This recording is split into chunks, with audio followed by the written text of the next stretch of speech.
Writing the equation of this piecewise function. So let's start with the parabola. I need to look at the vertex, which is a good intersection point, and choose one other good intersection point. 0, 0 is an easy one. So I'm going to start with y equals a, x subtract some quantity plus some quantity. And these two are going to come from, we have a vertex of 1, 1, and a good intersection point on the parabola of 0, 0. So I'm going to plug in 1, 1.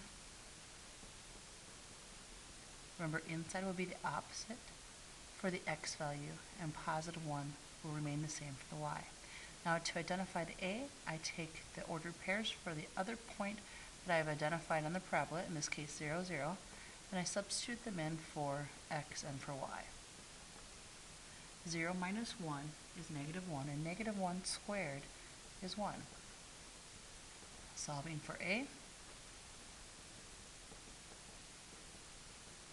negative 1 equals a.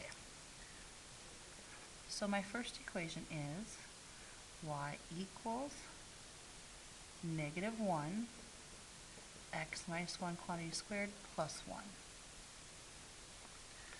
This is nice because I can automatically see what the y-intercept is. The y-intercept occurs at positive 2. And now the slope going from left to right, up 1 over 1, up 1 over 1, up 1 over 1, up 1 over 1, from left to right.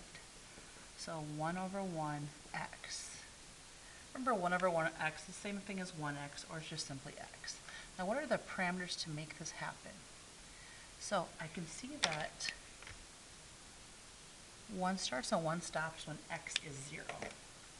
Now this linear line goes up to 0, and then there's an actual open circle, so it doesn't occur on this line.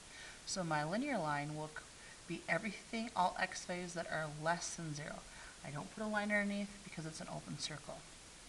And my parabola occurs to the right of 0, so everything greater than 0, and we get to include 0 because it has a closed dot at that point.